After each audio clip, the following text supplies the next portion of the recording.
우리가 방금 읽었던 오늘 이 시편 89편은 예배와 예배자에 대하여 교훈을 주던 시편 3권의 마지막 시이면서 동시에 시편 전체에서 세 번째로 긴 시입니다.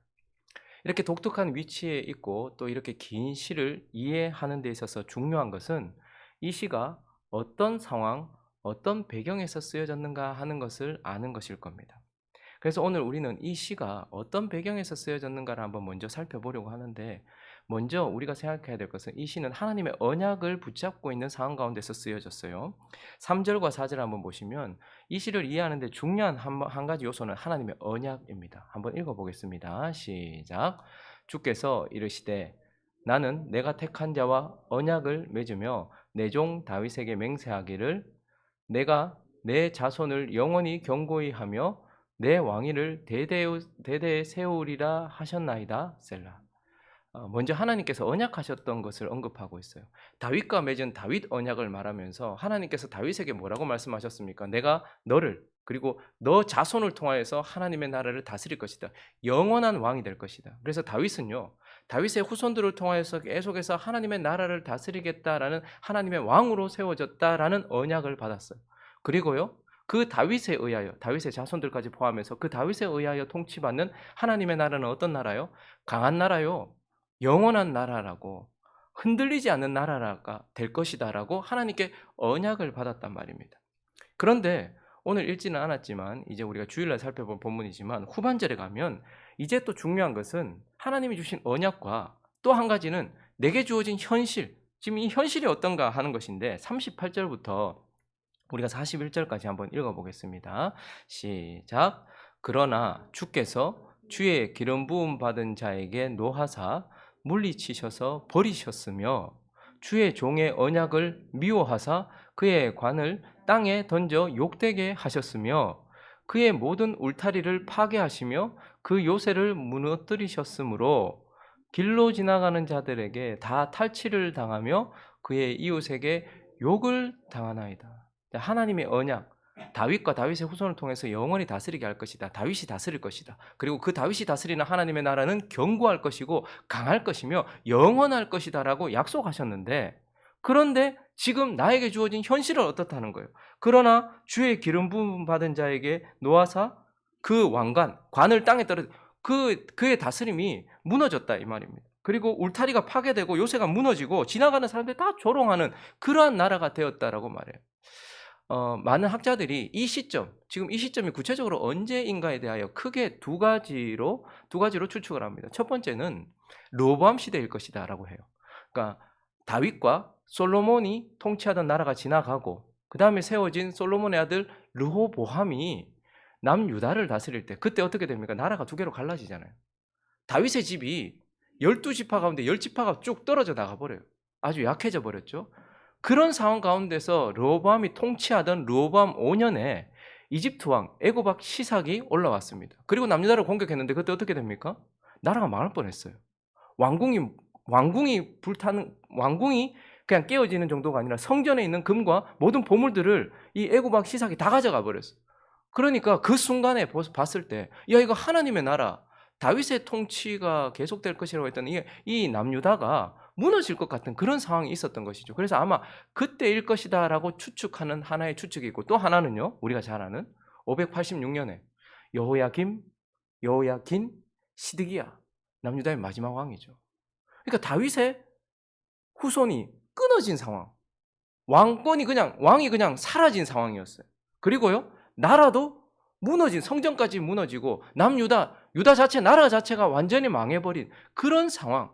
그래서 그때일 것이다 추측하지만, 어쨌든 지금 이 시는 하나님이 약속하셨던 다윗의 통치가 희미해지고 더 이상 하나님이 세우신 왕이 보이지 않아요. 그 왕의 통치가 무너지고, 그래서 그 왕으로 통하여서 영원할 것이라 말씀하셨던 하나님의 나라가 깨트려지고 조롱거리가 되는 그런 상황 속에서, 그런 상황을 바라보면서 하나님의 나라가 무너진 것과 하나님의 나라의 왕이 사라진 것을 바라보면서 쓴 시임과 동시에 하나님이 하신 약속과 내게 주어진 현실의 괴리 가운데서, 아니 하나님은 이렇게 약속하셨는데 근데 내 삶의 현실은 전혀 그렇지 않더라는 거예요. 그런 하나님이 주신 약속과 내게 주어진 현실의 괴리 가운데서 하나님께 드려진 노래인 것입니다. 그래서 우리는 이제 이 예배와 또 예배자가 어떠해야 되는가를 교훈하는 이 시편 3권의 마지막 시를 통하여서 이렇게 하나님의 통치, 하나님이 세우신 왕의 통치가 희미해지고 그리고 하나님이 세우신 나라가 깨어지고 무너져서 세상의 조롱거리가 된 그런 상황 속에서 혹은 하나님이 주신 약속과 내게 주어진 현실의 괴리 가운데서 우리는 예배자로서 어떻게 해야 하는가? 그것을 오늘 이 시를 통하여서 배워보려고 합니다. 우리가 주일까지 이 시편 89편을 보겠지만 오늘 이 시를 통하여서 먼저 이런 상황 속에서 예배자는 의지로 하나님을 붙들어야 한다. 의지가 필요하다라고 우리에게 말씀하고 있습니다. 자, 오늘 우리 89편을 시작하는 1절과 2절을 다시 한번 읽어볼까요? 1절, 2절 시작. 내가 여호와의 인자하심을 영원히 노래하며 주의 성실하심을 내 입으로 대대에 알게 하리이다. 내가 말하기를 인자하심을 영원히 세우시며 주의 성실하심을 하늘에서 경고히 하시리라 하였나이다. 오늘 시편 89편 우리가 읽었던 18절까지의 본문을 보면요. 뒤에도 그렇지만 이게 지금 하나님을 높이고 있어요. 하나님의 인자하심, 그의 신실하심을 높이면서 하나님을 찬양하면서 하나님을 높이면서 시작하고 있었어요. 그래서 만약에 우리가 뒷부분에 지금 이 시가 어떤 상황 가운데서 쓰여졌는가를 언급하지 않고 이 시를 바라봤다면 하나님께서 크게 축복하셨구나.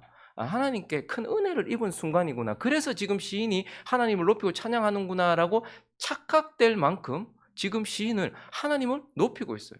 그런데 우리가 지금 이 시가 쓰여진 배경을 보고서 지금 이 시를 보잖아요. 그러니 그의 이성은 사실 지금 이 상황이 이해되지 않습니다. 그리고 그의 감정은요, 이 상황이 용납되지도 않습니다. 그런데도 불구하고 그런 상황 가운데서 어떻게 이 시인은 하나님을 찬양하고 높일 수 있었던 것입니까? 그것은 바로 그의 이성이 이해가 되지 않고 그의 감정이 용납되지 않는다 할지라도 그는 지금 그의 의지를 일으켜서 하나님을 붙잡고 있다라는 것을 우리는 보게 되는 것이죠. 그가 의지적으로 하나님을 붙잡고 하나님을 찬양하고 노래하고 있다라는 것을 우리는 보게 됩니다. 여러분, 구원받은 사람이 하나님의 예배자로 부름받았을 때에 특별히 우리에게는 이런 상황들이 많이 찾아옵니다. 하나님을 예배하고 또 하나님을 찬양하는 자로서 우리가 이해되지 않는 상황들을 만날 때가 많고요. 우리의 감정이 내 편이 아닐 때가 훨씬 많아요. 그래서 우리는 신앙생활이란 결국 우리의 의지를 들어 사용해야 될 때가 훨씬 많다라는 것을 알게 되고 대부분 하나님을 예배하고 하나님을 찬양할 때는 의지가 필요하다라는 것을 보게 돼요. 여러분 구약시대에 하나님의 백성들이 하나님을 섬길 때에도요. 하나님 무엇을 요구하십니까? 의지를 요구하세요. 여러분 율법을 보십시오. 대부분 보면 뭐라고 합니까? 하나님께서 우리를 설득하지 않고 해라, 하지 마라 이렇게 말합니다. 그러니까 이것은 결국 우리의 의지를 사용해야 될 때인 것이죠. 그리고 지금 신약 시대를 살고 있는 우리에게도 하나님께서 우리에게 새 계명을 주셨어요. 계명은 무엇이죠? 큰 계명이기도 하고 새 계명이기도 합니다. 그 계명 무엇입니까? 한마디로 사랑하라예요. 근데 여러분 사랑하라라는 것이 우리의 이성적인 관념입니까? 혹은 우리의 감정입니까? 사랑에 대해서 가장 잘 말해주고 있는 고린도전서 13장을 한번 가볼까요? 사랑을 한번 읽어보겠습니다. 4절부터 7절까지 잘 아는 말씀인데 한번 읽어보겠습니다. 시작. 사랑은 오래 참고 사랑은 온유하며 시기하지 아니하며 사랑은 자랑하지 아니하며 교만하지 아니하며 무례히 행하지 아니하며 자기의 유익을 구하지 아니하며 성내지 아니하며 악한 것을 생각하지 아니하며 불의를 기뻐하지 아니하며 진리와 함께 기뻐하고 모든 것을 참으며 모든 것을 믿으며 모든 것을 바라며 모든 것을 견디는 사랑에 대해서 가장 잘 가르쳐주고 있는 그리고 우리에게 가장 큰 계명 우리가 반드시 지켜야 될 새 계명 이것이 사랑이라고 말하는데 사랑은 철학이 아니에요. 사랑이 뭐다라고 명사로 표현하지 않아요. 어떻게 표현합니까? 동사로 표현하고 있어요. 이건 우리의 생각이나 관념이 아니란 말입니다. 사랑은 우리의 행동이라는 말입니다. 명사가 아니고 동사예요. 그리고요, 사랑을 한번 보셨습니다. 사랑이 감정이던가요? 오래 참는 것이 감정입니까? 아닙니다. 의지의 표현인 겁니다. 모든 것을 참으며 모든 것을 믿으며 모든 것을 바라며 모든 것을 견디는 이라. 이 모든 것들이 철학이나 감정이 아니에요. 이 모든 것들은 우리의 의지의 표현인 것입니다. 그러므로 우리가 하나님을 예배하려고 할 때에 여러분 지금과 같이 하나님의 나라가 땅에 떨어지고 하나님의 통치가 전혀 보이지 않는 이때에 그리고 하나님은 약속하셨는데 그 약속이 내 주어진 삶과 전혀 다른 것 같은 상황 속에서도 우리는 내 이성과 내 감정이 내 편이 아니라 할지라도 그때에는 우리의 의지를 들여서 그 하나님을 딱 붙잡아야 된다라고 우리에게 말씀하면서 예배자는 끝까지 내 의지를 가지고서 붙잡아야 된다라고 우리에게 말씀해 주고 있는 것입니다. 신앙생활할 때 의지가 그렇게 중요한 거예요. 새벽에 이렇게 나오는 것도 내 이성이나 내 감정이 내 편이 아닐 때가 많습니다. 그때에도 우리는 의지를 이렇게 해서 일어나라고 해야 됩니다. 하나님께 순종할 때에도 내가 그것을 순종하기 어려울 때가 많습니다. 그러나 순종해라고 내 의지를 사용해야 되는 것입니다. 내 영혼아, 내가 어찌하여 낭망하느냐? 내 영혼아, 어찌하여 그렇게 쓰러지느냐? 너는 너의 하나님을 바라라 라는 것은 감정을 일으키는 것이 아닙니다. 의지를 일으켜서 하나님을 붙잡고 있는 것이죠. 그러므로 우리가 이러한 때에도 여전히 예배자로 남을 수 있기 위하여서는 내 의지를 사용해야 된다. 그래서 하나님을 붙잡아야 된다라고 말씀하고 있는 것입니다. 그리고 오늘 본문을 통해서 한 가지 더 살펴볼까요? 이러한 때에 예배자는 어떠해야 되는가? 두 번째는 그 의지로 하나님이 어떠한가를 붙잡아야 돼요. 하나님의 성품을 붙잡아야 된다. 하나님의 어떠하심을 우리는 그 의지로 붙잡아야 된다라고 말씀하고 있습니다. 다시 오늘 본문 1절과 2절을 한번 볼까요? 그가 단순히 의지를 사용해서 하나님을 붙잡고 있는 것이 아니고 하나님의 무엇인가를 붙잡고 있어요. 읽어보겠습니다. 시작. 내가 여호와의 그는 지금 단순히 의지를 사용해서 그래 내가 하나님을 믿어야지 라고 하는 것이 아니라 여호와의 뭐? 인자하심, 그분의 성품을 지금 딱 붙잡고 있어요. 그분은 인자하시다 라는 성품을 딱 붙들고 있어요. 그리고 둘째 줄을 보니까 또 그가 어떻다고요? 성실하시다, 신실하시다, 믿을 만한 분이다 라고 말하고 있습니다. 2절도 한번 읽어볼까요? 내가 말하기를 인자하심을 영원히 세우신다 그분은, 그리고 주의 성실하심을 하늘에서 견고하게 하신다라고 말씀하고 있는 것입니다. 지금 하나님이 세우신 왕 다윗의 통치가 보이지 않습니다. 그의 후손들이 보이지 않아요. 다윗을 통하여 계속 통치하겠다고 말씀하셨던 그 하나님, 그 다윗의 그 강력한 통치가 사라졌습니다. 그리고 하나님이 세우신 그 나라가 깨어지고 무너져 버렸어요. 그리고 우리는 세상의 조롱거리가 돼버렸습니다. 그래서 너무너무 고통스러운 상황 가운데 있어요. 울타리가 다 깨어져 버리니까 어떻게 됩니까? 바벨론에게 완전히 망하고 완전히 끌려다니면서 고통스러워요. 내게 고통이 찾아왔어요. 그런데도 그는 뭐라고 합니까? 하나님은 인자하신 분이시다 라고 하나님의 성품을 탁 붙잡고 있어요. 지금 하나님이 약속하신 것과 내게 주어진 현실이 너무 달라요. 하나님은 약속을 지키지 않는 것 같은 느낌이 들어요. 그런데도 지금 그는 뭐랍니까? 하나님은 신실하시다 라고 그 하나님의 그 성품을 다 붙잡고 있다는 것을 보게 됩니다. 여러분, 많은 경우에 상황이 이해되지 않을 때가 많습니다. 그리고 하나님이 하시는 일이 이해되지 않을 때가 참 많습니다. 그럴 때 우리는 어떻게 해야 될까요? 이 상황도 해석이 되지 않고 하나님이 하시는 일도 도대체 이해가 되지 않을 때 우리는 어떻게 해야 됩니까? 그럴 때 사람들은 하나님을 떠납니다. 근데 그때 우리는 어떻게 됩니까? 의지를 사용하여서, 그러나 하나님 자신이 어떤 분인지를 우리는 기억해야 돼요. 그것을 붙잡아야 돼요. 하나님의 성품이 어떠한지를 붙잡아야 됩니다. 사실 우리가 신앙생활을 한다는 것 자체가 기적입니다. 가만히 생각해 보면 이게 우리가 하나님께 정말 의지해도 되나 싶을 정도고 하나님이 이해되지 않는 것, 하나님이 하시는 일이 이해되지 않는 게 너무 많아요. 여러분, 사람이 아름답게 창조되었다가 타락했잖아요. 창세기 3장을 넘기지 못하고 타락했어요. 그런데 우리보다 먼저 타락한 존재가 있죠. 누가 타락했습니까?